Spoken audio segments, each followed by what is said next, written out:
ابھی اسکرین پہ اگر ہم نے سب نہیں دیکھے لیکن بہت سے لوگ ہوں گے، جب اتنے سارے لوگ ہیں تو پھر بہت سارے لوگ ہوں گے ان کے گھر کے، ان کے خاندان کے بیوڑے. اب یہ ایک بات سوچنے کی ہے کہ ایک شخص تو چلو بیوڑا ہے، نشے میں ہے، ٹھیک ہے، سب سے پہلی بات تو یہ بنتی ہے کہ ایک بیوڑے کو آپ نے اپنی بیٹی کیسے دے رکھی ہے.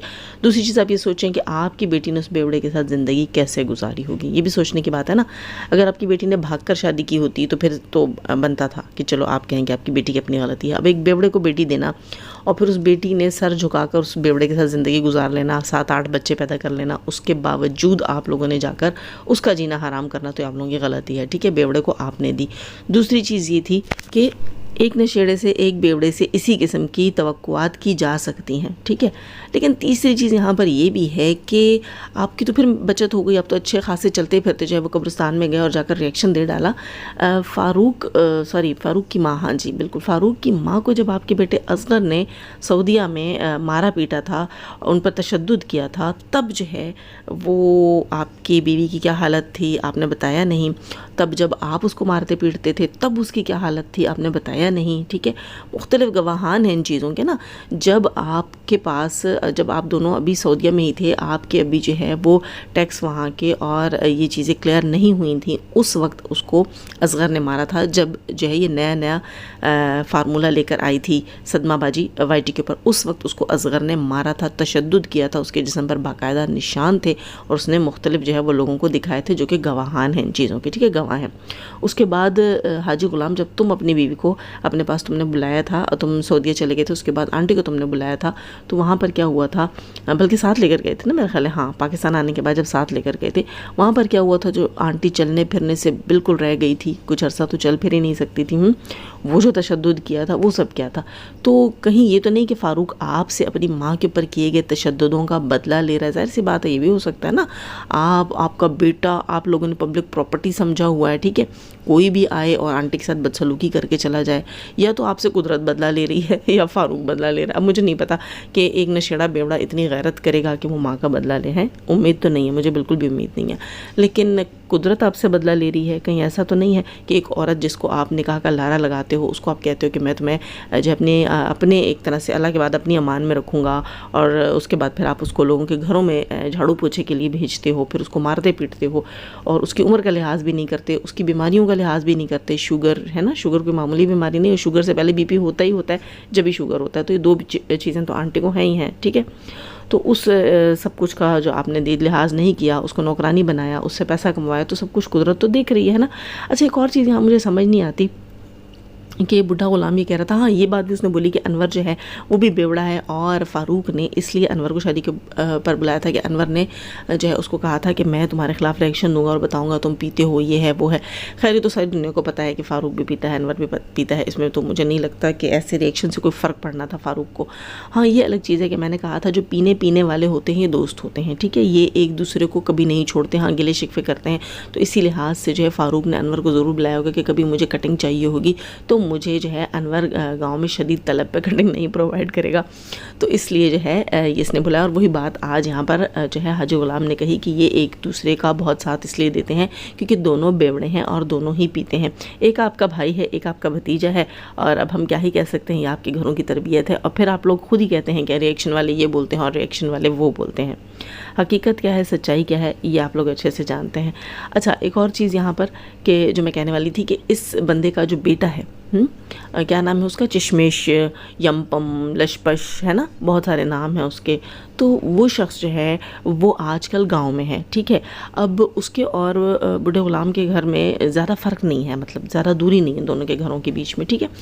یہ بندہ جو ہے، یا پھر اگر دیکھا جائے اگر تھوڑا سا دور بھی ہے، کسی رشتہ دار کے گھر بھی ہے، جیسے کہ وہ کہہ رہا ہے پتہ نہیں سسرال میں کہاں ہے، تو وہ بھی زیادہ دور نہیں ہے. تو گاؤں میں تو بات جنگل کی آگ کی طرح پھیلتی ہے. اب حاجی غلام کہتا ہے کہ جب فاروق نے اس کے گھر پہ دھاوا بولا ہے تو پورے گاؤں کو پتہ چلا ہے، آس پڑوس پورا گاؤں اکٹھا ہو گیا اور سب لوگ گواہ ہیں کہ اس نے کیا سلوک. فاروق، اس کی بیوی، اس کی بیٹی، اس کا بیٹا عمر، اس سب جو ہے وہ بڈھے غلام پر چڑھائی کر گئے اور سب کچھ یہ سب کچھ ہوا.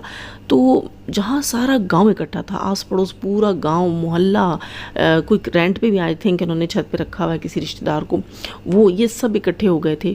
تو آپ کا بیٹا کہاں تھا، آپ کا وہ غیرت مند بیٹا؟ جی بالکل وہ کہاں تھا چشمش جس نے چشمے بھی لگائے ہوئے ہیں لیکن اس کو پھر بھی نہیں پتا کہ یہ اس کے باپ کے ساتھ ہو کیا رہا ہے نا. سوچنے کی بات ہے نا کہ ایک شخص کہتا ہے کہ بھئی ہمارا باپ تو ہٹا کٹا گھوم رہے ہیں, ہاں ہمیں تو خواہ تم نے گاؤں بلا لیا, ہمیں تو خواہ تم نے ایسا ویڈیو دکھا دیا کہ آؤ اور یہ دیکھو تمہارے باپ کی کیا حالت ہے, تو ہم تو آئے تو ہمارا باپ تو ہٹا کٹا گھوم رہا ہے, ہمیں تو خواہ بلایا, ہمارا پیسہ ضائع کیا, ہمارا ٹائم ضائع کیا.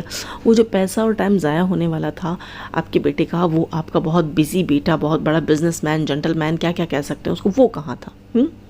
وہ اس وقت کیوں وہاں نہیں آیا؟ اس نے غیرت کیوں نہیں دکھائی کہ اس کے باپ کے ساتھ یہ ہو رہا ہے, اس کے باپ کو مارا پیٹا جا رہا ہے؟ کہیں ایسا تو نہیں تھا کہ آپ کا بیٹا بھی اس چیز کو دیکھ کر خوش ہو رہا تھا, انجوائے کر رہا تھا؟ کہیں نہ کہیں تو آواز اس کو بھی ملی ہوگی نا, ہے نا, کہیں نہ کہیں کسی نے تو اس کو کہا ہوگا کہ تمہارے باپ کے ساتھ یہ سب ہو رہا ہے, تو وہ کیوں منظر سے غائب تھا؟ کہیں وہ ایسا تو نہیں اس چیز سب کے مزے لے رہا ہے کہ ہاں بھائی تو نے اپنے مرضی سے شادی کی تھی, اب بھگت جو کچھ تو نے کیا ہے اس کا چسکا لے, اس کا مزہ لے, اور وہ تجھ سے اپنے ریونج لیں اور تو ان کے ہاتھ کا کھلونا بن. کہیں ایسا تو نہیں کہ تمہارا بیٹا بھی اپنا دل جو ہے وہ ٹھنڈا کر رہا ہے؟ سوچنے کی بات ہے نا, ہاں, کہ بیٹا بھی اسی گاؤں میں موجود ہے اور باپ کہتا ہے کہ پورا گاؤں اکٹھا ہو گیا, مجھے زد و کوب کیا گیا, مجھ پہ تشدد کیا گیا, اور بیٹا ندارت, بیٹا غائب, بیٹا آیا ہی نہیں, نہ بیٹے کا اب تک کوئی بلاگ ریئیکشن آیا کہ ابا کے ساتھ یہ ہوا اور دیکھو میں نے فاروق کے ساتھ یہ کر دیا اور وہ کر دیا, ہے نا. غیرت کا تقاضا تو یہی تھا, اگر کی بات سچ بھی ہے تو غیرت کا تقاضا بھی ہے اور سچائی بھی ہے, کہیں نہ کہیں بیٹا بھی بات کرتا. دوسری چیز یہاں یہ بھی ہے کہ نین اجما جو ہے وہ کس قسم کا گیم کھیل رہی ہے, یہ چیز مجھے سمجھ نہیں. نین اجما نے آج سے 4 دن پہلے ولاگ ڈالا تھا کہ میرا ابا جو ہے وہ بری حالت میں ہے, آخری ٹائم چل رہا ہے, زندگی کا کچھ پتہ نہیں ہے, اتنی شدید حالت ہے, اور اپنے باپ کی پوری حالت دکھا دیجیے, کیا کچھ ہو رہا تھا اس روم میں, اس وقت کون کون موجود تھا, باپ کس تکلیف سے گزر رہا تھا, کون سی اذیتیں تھیں, کون سی جو ہے وہاں پر فریادیں تھیں, وہ سب کچھ وہ دکھا رہی تھی. اور اس کے بعد کیا ہوا, بھائی نے آ کر کہا کہ یہ کیوں دکھایا گیا, کیوں تماشا کریٹ کیا گیا, ابا تو ہٹے کٹے ہیں. ٹھیک ہے, ابا ہٹے کٹے ہیں, اس نے جو ہے وہ ابا کی جو ہے وہ آخری ٹائم بھی ان کو یاد دلا دیا تھا کہ آ جاؤ ابا کا آخری ٹائم چل رہا ہے. اب وہی نجمہ جو سب کو بلا رہی تھی کہ زندگی کا کچھ پتہ نہیں ہے, 5 دن پہلے ولاگ بنا رہی تھی, ریئیکشن بنا رہی تھی کہ میں بہت خفا ہوں, شرمندہ ہوں, ابا کچھ بھی کہتے ہیں میں چپ رہتی, ہاں میں نے اس وقت غلطی کی, ہاں میں خاموش ہو جاتی. تو اب وہی بندی جو ہے اپنے شوہر کے ساتھ مل کر یہ سب کچھ کر رہی ہے. تو ایک چیز مجھے سمجھ نہیں آئی کہ اگر نشے میں تھا تو نشے میں تو فاروق تھا, تو نجمہ تو نشے میں نہیں تھی نا, نجمہ تو نشے میں نہیں تھی. اور نجمہ نے تو 4-5 دن پہلے اپنے ابا کی حالت بھی سب کو دکھائی, ہفتہ پہلے اس نے اپنے ابا سے جا کے معافیاں بھی مانگی. یہی بڈھا کہہ رہا تھا کہ تم آئی میرے پیروں پہ گر رہی تھی اور معافیاں مانگ رہی تھی. تو کہیں یہ تو نہیں کہ آپ کے آئے دن کے ریئیکشن نے, آپ کے آئے دن کی ان چیزوں نے نجو کو پھر سے مجبور کر دیا ہو کہ چل بھائی ابا نہیں سدھرنے والا, جا کے سدھار کے آتے ہیں, ہے نا. جو مطلب اس کے دل میں آپ کے لیے تھوڑی سی ہمدردی پیدا ہوئی تھی, کہیں انکل غلام آپ نے وہ ہمدردی خود ہی تو نہیں ختم کر دی.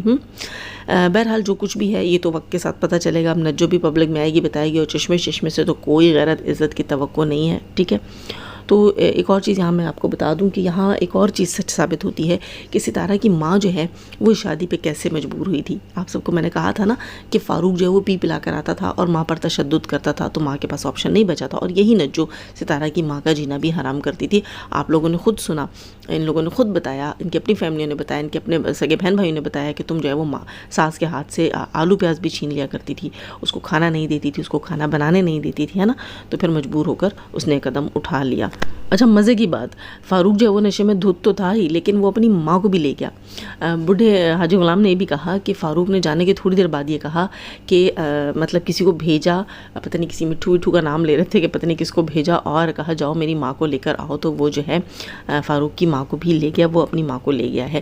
یعنی کہ فاروق جو ہے وہ اپنی ماں کو لے گیا ہے. اور ساتھ میں انکل نے یہ بھی کہا کہ فاروق یہ کہتا ہے کہ تم کون ہوتے ہو میری ماں سے شادی کرنے والے, اور تم نے کیسے میری ماں سے شادی کر لی. اور یہ تو فاروق جو ہے وہ اس وقت کہاں تھا, کون سے وٹے کے نیچے پڑا ہوا تھا, کون سے ہاتھی کے کان میں سویا ہوا تھا جب اس کی ماں کی شادی ہو رہی تھی. وہ میں نے کہا نا کہ پیتا پلاتا تھا, نشے میں دھت تھا, جائیداد کے مزے میں دھت تھا, کیونکہ یاسین مرحوم جو تھے وہ سب سے زیادہ کمائی دار تھے, انہوں نے سعودیہ میں سب سے زیادہ کمایا تھا. اور بہت جلد جو ہے ان کی بیماری بھی آئی. اس سارے کچھ میں کیا ہوا کہ ماں نے جو ہے وہ فاروق کو بہت زیادہ اتھارٹی دے دی. ٹھیک ہے, گھر کے باہر کے معاملات میں فاروق کو بہت زیادہ اتھارٹی دے دی. اور فاروق کے ساتھ تھا انور جو خود پیتا پلاتا تھا, اس کو پتا تھا کہ فاروق کے پاس یاسین کا پیسہ ہے. تو فاروق نے آئی تھنک یہ میں اس کے بارے میں کوکشور نہیں ہوں, یہ کوئی نہ کہے کہ یہ بات میرے پلڑے میں لکھی جائے, لیکن مجھے یہ جہاں تک لگتا ہے کہ چاچا جو ہے انور پیتا تھا اور اس نے کہیں نہ کہیں فاروق کو اس کام پہ لگایا. ہو سکتا ہے, پکا نہیں پتا مجھے. تو اللہ مجھے معاف کرے اگر یہ بات جو ہے وہ ایک اندازے میں جا رہی ہے تو اللہ مجھے معاف کرے، مطلب جھوٹ میں بہتان میں جا رہی ہے تو اللہ مجھے معاف کرے، لیکن اندازے کی حد تک ہے، اس میں گناہ نہیں ہے۔ تو یہ میں اندازہ لگاتی ہوں کہ مجھے لگ رہا ہے کہ انور نے اس کو پھر پینے پہ لانے پہ لگایا اور اس طرح اس کی زندگی کی بربادی شروع ہوئی، ٹھیک ہے۔ یہ جو ہے ستارہ یاسین کی ماں کا اکلوتا بیٹا تھا، اور ستارہ یاسین کا باپ جب بیمار ہوا تو میرے خیال سے آنٹی نے جو بہت زیادہ اس پہ ڈیپینڈ کرنا شروع کیا، اس کے ہاتھ میں اتھارٹی دی، گھر کی بھاگ دوڑ دینے کی کوشش کی، زمینوں کے معاملات، پیسے کے معاملات، وہ سب کچھ دینے کے بعد یہ جو ہے کم عمری میں اور ان رستوں پہ چلنے کی وجہ سے خراب ہوا۔ جیسے کہ اب عمر ہے، عمر کی کوئی خاص تربیت نہیں ہے، ٹھیک ہے۔ ان فیوچر عمر کیا کرے گا اپنے پیرنٹس کے ساتھ، وہ ہمیں بھی لگ رہا ہے کہ یہ سب کچھ دیکھ رہا ہے، سب کچھ میں گھسا ہوا ہے، تو پتہ نہیں وہ کیا کرے گا۔ تو اسی طرح اس کی تربیت اس وقت ان سے خراب ہوئی ہے اور آج اس کا خمیازہ بھگت رہے ہیں۔ خیر دوستو، لائک ضرور کیجئے گا، آپ کی لائک سے حوصلہ ہوتا ہے اور مزید کام کرنے کا، مزید ٹائم پر ریئیکشن اپلوڈ کرنے کا دل کرتا ہے۔ اپنا بہت سارا خیال رکھیے گا، اپنی رائے کا اظہار کامنٹ سیکشن میں ضرور کیجیے گا۔ اللہ حافظ۔